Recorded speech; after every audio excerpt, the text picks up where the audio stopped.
Hello, I'm Francesca Pavis and welcome to Read Between the Lies. I'm here today with three of the UK's best-selling crime thriller writers, and we're going to be unpicking three short stories from each of them to understand exactly how to spot fraud crimes. Joining me for this episode is best-selling author Clare Mackintosh, whose psychological thrillers have kept millions of readers, including myself, awake at night. Clare, do you think your career in the police means you'll be good at playing detective? I hope so, but the more we talk about real life fraud, the more I'm doubting myself. But let's see.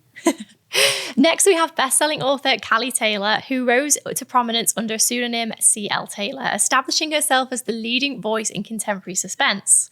How are you today, Callie? Excited? I'm really good. Looking forward to it. Thank you. And last but by no means least, we're joined by Vaseem Khan, author of the Q Mysteries, featuring Q from the James Bond franchise. Vaz is someone who clearly knows a thing or two about plotting the perfect crime. Do you think that's going to help you today, Vaz? Well, I hope so, because we're going to have twists, turns, cliffhangers, massive stunts. It's going to be an emotional roller coaster. Who's doing the stunts? Claire, obviously, as a former cop. So today's episode of Read Between the Lies is focusing on Vaseem's story, Too Good to Miss. And this is how it's going to work. Vaseem's going to read section by section of his story, and Claire, Callie and myself are going to break it down and play armchair detective to see what could have happened. So Vaseem, take it away. All right, Act 1. So our protagonist is Roger Dunleavy. He's 65 years old. He's been a history teacher for 4 decades, and he's a careful man. He's the kind of man who prepares for things, for every eventuality. He's got a careful way about him. But retirement is now around the corner, and it's just snuck up on him. And one evening after dinner, Roger is sat in his study listening to the Beatles, thinking about the future. Costs have been coming along that he hadn't anticipated. His mortgage, which he still has a bit left, the interest rate's risen, the boiler's just died on him again, and he's slowly beginning to realize that perhaps his pension won't stretch as far as he thought it would. And then ping, he gets an email from an old teaching friend, Georgina, who's recently retired, and they've been having discussions about, how to make their money go further in retirement. The subject line of the email reads, "Too good to miss." And inside, Georgina's telling him about a new investment opportunity that she's found. It's from a London-based firm called Birchwood Premium Capital, got a solid reputation, but the fund is closing in a couple of days, and she's given Roger a link to click on. Clicks on the link, beautiful website, everything's immaculate, very professional looking, lots of testimonials from people who are very much like Roger, in the same boat, looking at retirement at an older age. And this particular investment is promising safe returns and steady growth. But the clock is ticking. He's only got 2 days to make his decision. So Roger, careful man, decides to start by just filling in an inquiry form. There's no harm in that, right? Just learn a little bit more. What's the worst that could possibly happen? I mean, I think for me, the phrase "too good to miss" is the key there. It's not sounding great. Do you know what really jumps out at me is the promises great returns, because steady returns. Yeah, and investments can't promise that, and anything that's reputable will always be accompanied by your investment could go up or down. Past performance is no guarantee of future performance, but that feels like a huge red flag. What do you reckon? The red flag I noticed is the lack of time. The pressure to do something by a certain time is going to force you to make quite a speedy decision, quite possibly. But it's still a feasible thing that this email has come from his friend. My brother sends me, my brother is a real money-saving type of guy, and he's always sending me, like, if you sign up for this bank, you'll get £50 cash back. If you do this stocks and shares ISA, you could, Or he could be a scammer. I mean, my brother I'm just totally going to say, be a scammer. He could totally be. Hopefully he's not watching this. But it's the sort of thing he does all the time. In our group chats, just sharing opportunities to make a bit of money. It's funny you mentioned brother, because Roger's wife Laura has a brother Harold who is very much into all of this. He's got a portfolio, and he's always banging on about it to Roger about how much money he's made with his portfolio. So there's a little bit of Roger thinking, okay, I'm a bit late to this, but perhaps I should get going. Maybe it's something on Brothers there that we should be curious about. What do we think to Roger as a character? Do we think he's sensible with his worries of retirement? Do we think these are valid concerns? I think we all should be worried or at least preparing for, how we're going to support ourselves as we get older. So he's absolutely right to think about it. And his particular situation is that, he's got 2 grown-up children, but one of them's emigrated to Australia, so they're not around. And he's also, he's never really done anything like this before, invested in the stock market. So he's a novice, which is why he's being careful. But around him, and we all live in this environment where daily costs are rising, and we're beginning to think, how is our money really going to stretch far enough because we're all living longer for a potentially very long retirement? I think on that note, let's hear some more about Harold. Okay, so the next morning, Roger, he receives a phone call, and it's a financial advisor from Birchwood Premium Capital. And it's Helen Jones, a lovely Welsh lady who's calm, who's reassuring. And she starts by asking Roger about his plans for retirement. What are his savings? What are his hopes for this money and for him and his wife? And then she takes him through the investment opportunity very carefully. And she underlines the fact that it's very low risk, it's steady growth, and importantly, it's fully regulated. And then she adds something else into the mix. She directs Roger to a video on their website by a familiar household TV and podcasting name. He's known as Mr. Money. He's a well-known financial expert who is praising the legitimacy and the bona fides of this particular fund. But Roger, as we know, he's careful, so he still hesitates. So Helen offers him a compromise. She says, why not start very small? Just test the waters with a small amount of money and see how it performs. Roger thinks about it, and he decides to put £500 in. And it's not life-changing money, but it could be the beginning of something. So we've got a real person on the phone who sounds credible. Do you think you guys would have made the same decision? I feel like I would trust somebody more in a face-to-face meeting. But I'm sure you can be scammed face-to-face too. But I feel like if I could look somebody in the eye, I'm looking Vaseem in the eye now, barely trusting him. You've just lost £500. I feel like I've got a bit of an inkling now of what might be happening. But I don't know if that's because I have read Vaseem's very twisty thrillers, and I know how devious he is. So I'm going to keep that to myself and see if I'm right. I think for me, if you put yourself in Roger's shoes, he's been a history teacher, right? He wanders around in cords, and he's never invested in the stock market. And when one of his closest friends, who he's been a teacher with him for decades, has sent him this opportunity, he automatically trusts it to a certain degree. And then the rest of that sort of barrier is overcome by this lovely Welsh lady, this financial advisor who reassures him, and then Mr. Money's endorsement on top. All of those things in combination get him over that initial cautiousness that he has to especially when the financial advisor saying phrases like fully regulated. Absolutely. It gives an additional layer of credibility. Yeah, that sort of authority. And I know we joked about the Welsh accent, but that there is evidence that regional accents inspire confidence. And so actually that sort of warm, it feels very relatable, and that is going to make Roger feel more confident as well, isn't it? And then you add the additional layer, as you say, of somebody on a video that he recognises and is building continuous trust.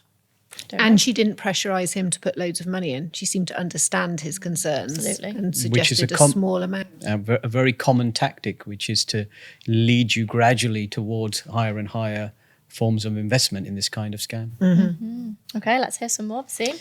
Okay, Act 3. So a week has gone by, and Helen Jones, our financial advisor, calls back. She sounds quite excited. The fund has performed way beyond expectations, 18% growth in just this 1 week. And Roger, he's a history teacher, but he can do some maths, so he does the maths quickly in his head. That's £90 on top of his £500. And then Helen shares some analytics from their Swizzy analytics team, lots of lovely graphs which show rising lines and profit and confident projections. And so she suggests to Roger that perhaps now is the right time for you to increase your investment.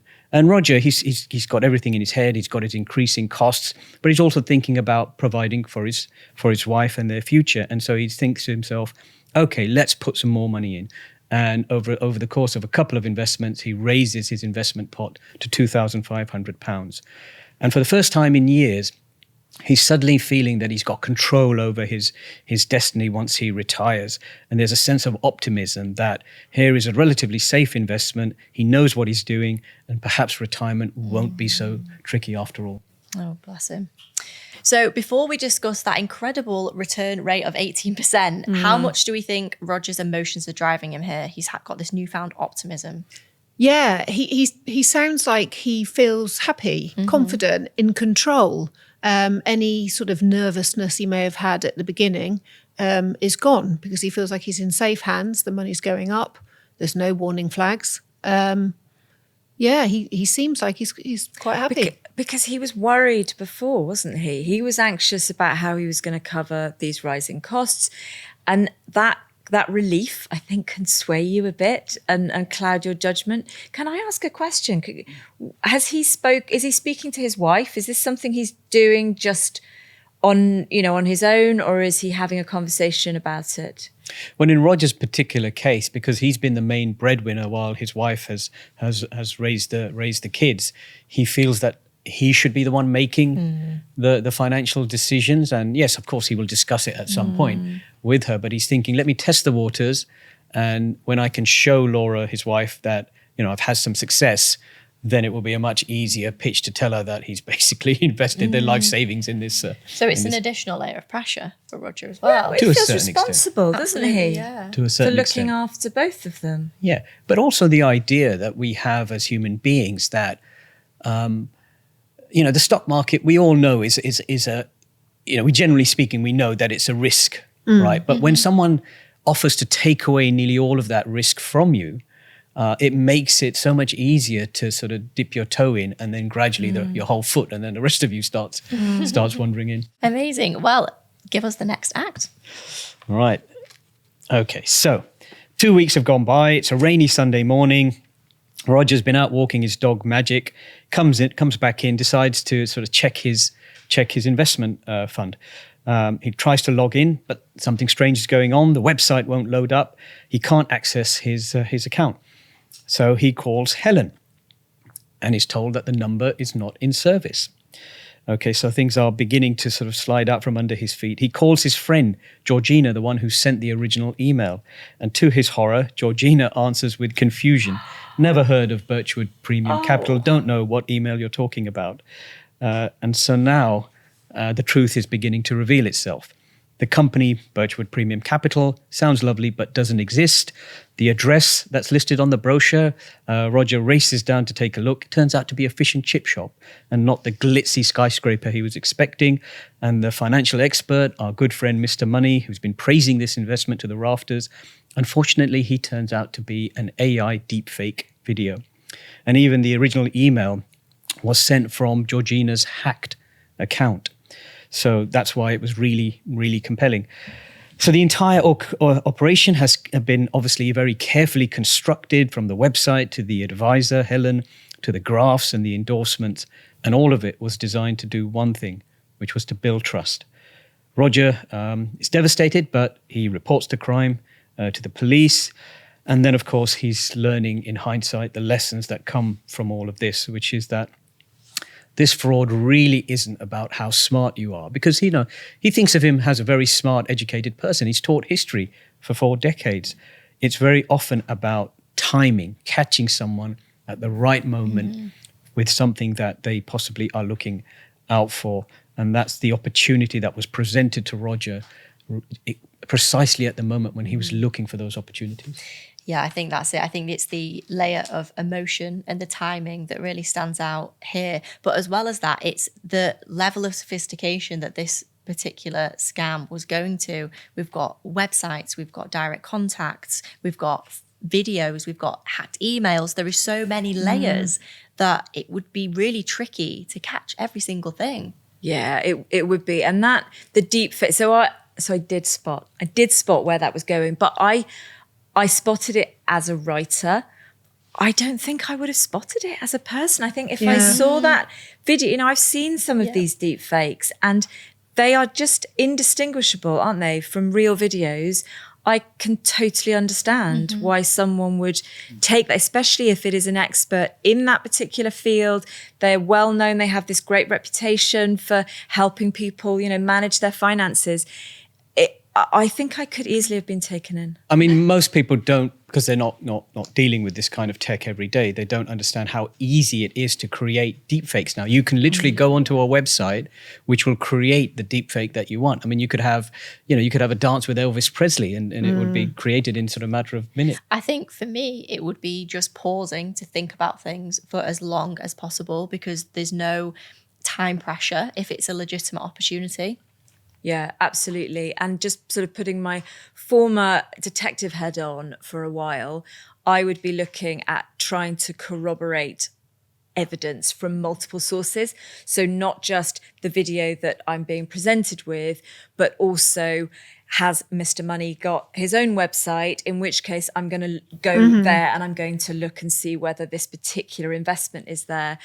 Checking out the address, the registered address of the premises is really good. You could go onto Google Street Map. You could go and actually look at those premises. That's a great idea. Does it look like, an investment company? Or a fish and chip shop. Or a fish and chip shop. Or, I've dealt with multiple cases where the registered address is actually just a service address. It's a post office, a mail address, basically. There's no one actually working there. And right at the beginning of the process, he could have called Georgina back where the original link came from. But again, it's that whole thing about human psychology. It's his friend. He's known her for years. Why would she send him this if it wasn't genuine? It's come from a genuine email address because they hacked into her account. Yeah. So then is it a reasonable thing to expect Roger to do, to call his friend after seeing it from their personal email, who I assume they'll have corresponded on before? Certainly in hindsight, he realizes that he should have taken the time out and just given her a quick call.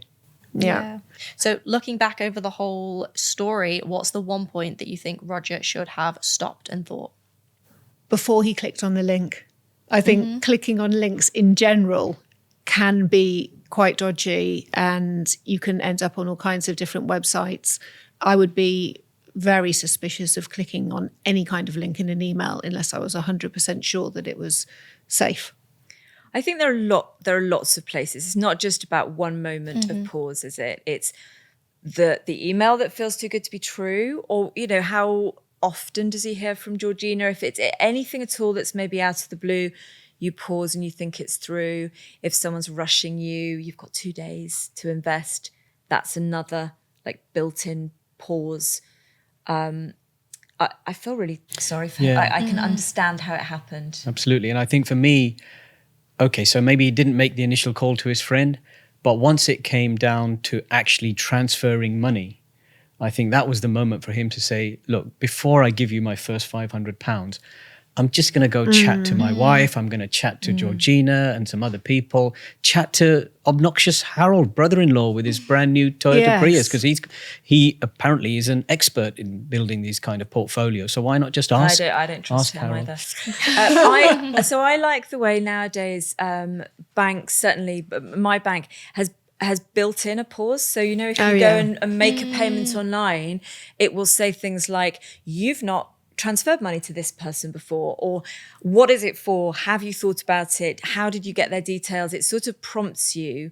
Whereas a few years ago, it was just a quick click, wasn't it? And off it went. So that, I think, is quite a good way of having someone prompt the pause for you. Definitely. I also like now how many banking apps will say, we're not on the phone to you if you are on the phone whilst opening the app. Yes, this is another good. feature that is recent and is really sensible. And I think if I've gone on to transfer money and I've been on the phone to anybody, it's like, you are not on the phone to X bank. Yeah, I think it's important to say, which we haven't probably said so far, is that there are a lot of efforts and initiatives underway across not just the banking industry, but many industries to try and not just curb this kind of fraud, but to make people more aware of what they can do to be more vigilant.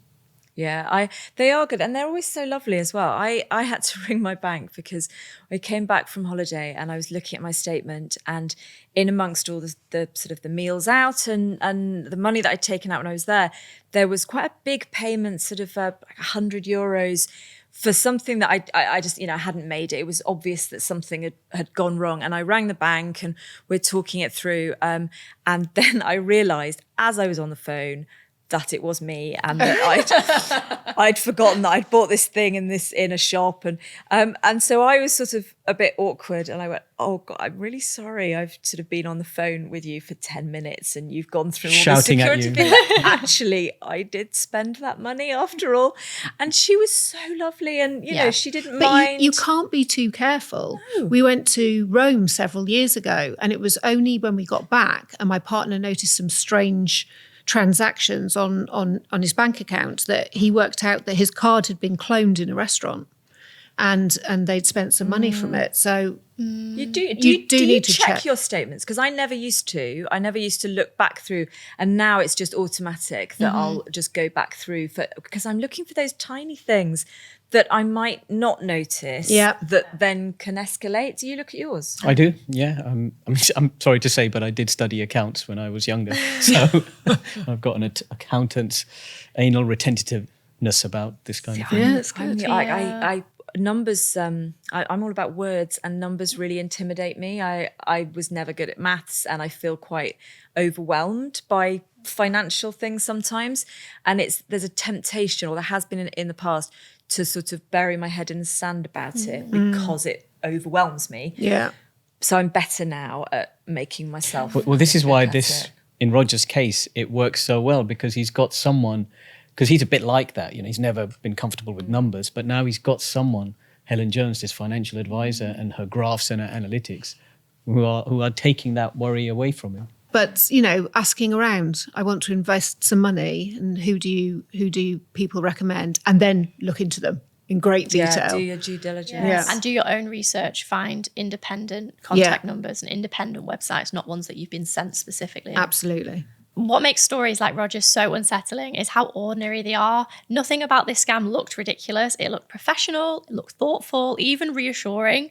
But there were some small clues along the way. They built trust. The email that arrived out of the blue, even though it appeared to come from someone Roger trusted. The use of urgency to create pressure, the investment opportunity that was suddenly closing in 2 days, the professional-looking setup, professional-looking websites, a credible-sounding financial advisor, and of course, that initial success and seemingly great returns. The use of AI technology to create what looked and sounded like an expert and trusted third-party endorsement. None of those tactics are accidental. Criminals are experts in manipulation, and they often rely on a familiar mix of pressure, persuasion, creating the sense that something valuable is about to disappear unless you act fast. But the most powerful defense is also the simplest. Stop, challenge, protect. Stop. Every great detective takes time to consider the evidence. Some scams are well hidden, so take a moment before acting on unexpected opportunities, especially ones that create pressure to move quickly. Challenge. What you're being told, could it be fake? Check the details independently. Contact the company directly using details that you find yourself. It's okay to refuse any requests. Only criminals will try to rush or panic you. And finally, protect. If you think you've been scammed, protect yourself and others by contacting your bank immediately and report it to the police. Thank you to our brilliant panel of authors, and join us next time as we investigate another scam story. And if you'd like more practical advice on how to spot and avoid fraud, visit the Take 5 to Stop Fraud website for guidance, resources, and the latest tips. Until next time, stay curious, stay cautious, and remember to read between the lies.